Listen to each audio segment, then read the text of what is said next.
Get the latest movie reviews, Hollywood news, and inside views. It's time for Behind the Screens with Lights, Camera, Jackson on 107.7 GNA. Jackson, good morning, man. Happy Friday. Happy Friday. Big weekend ahead. September, they're looking at records, and they could keep getting more records this weekend. At the box office, really? Are we turning a corner, Jackson, finally? It is really helping out with that, but you got two big movies that'll bring in two different kinds of audiences this weekend. All right, let's start with a movie that you think might have a chance to challenge it this weekend at the top of the box office. I do think Kingsman: The Golden Circle, because it has this following behind it. It's the sequel to the 2015 action comedy Kingsman. Now, Colin Firth's character is back in this film. He died in the first movie. That's not really a spoiler because if you saw it or if you heard about it, Colin Firth is in the marketing for this film. How he's brought back is one of the cool methods and one of the real positive elements of this film. But there are just too many characters. There are too many action scenes. They're really over-stylized again.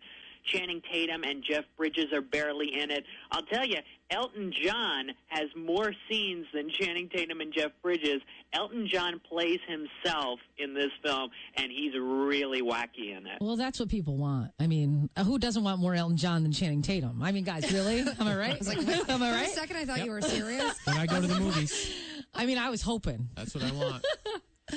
So you think that this movie will do more than $50 million, which is probably what it's going to need to do to beat it?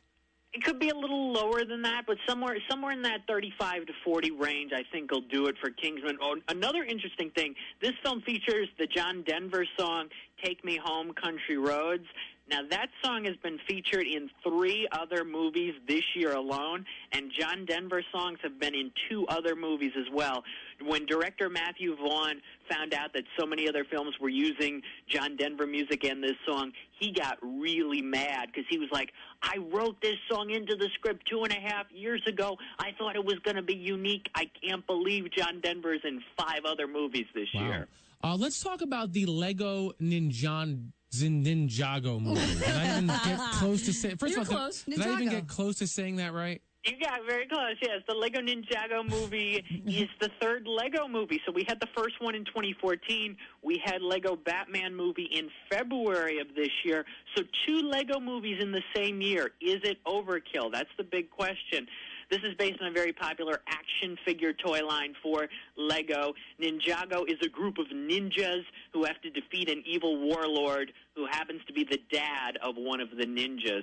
Jackie Chan's in the voice cast, Justin Theroux, and Dave Franco. This will definitely try to bring in families this weekend. All right. What else is going on this weekend as you take us behind the screens? Well, tomorrow at 3 p.m. at the Madison Theater in Albany, I'm hosting the 6th annual 15 Minutes Max Film Festival. Admission is free to this. This is my 2nd year hosting it. We're going to be showing 13 short films made by students from within a 50-mile radius of Albany. The total runtime for these shorts is about 1 hour and 20 minutes. So basically, you're getting a feature-length film's worth of shorts, and we have a great variety of documentaries, dramas, comedies, and 3 animated shorts that are going to be shown.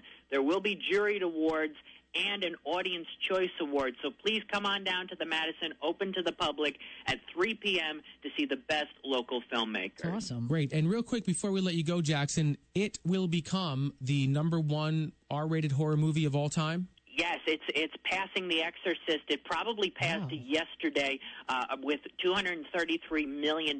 It'll probably get to close to $275 by the end of the weekend. But you also have to look at the adjusted for inflation since The Exorcist came out 45 years ago. And when you do that, The Exorcist is at more than $900 million. Wow. And nobody will eat pea soup after watching that film. Right. Little known fact. Or spend time with the clown. So that's what they used. Have you seen The Exorcist? I've seen parts of The Horrifying. Exorcist and know very much about it watch it and how creepy it is and how iconic it is. These horror films have had a lasting impression not only on the industry but on so many moviegoers. You know, I was talking last night, though, I got to really stress this with one of the GMs at the theaters.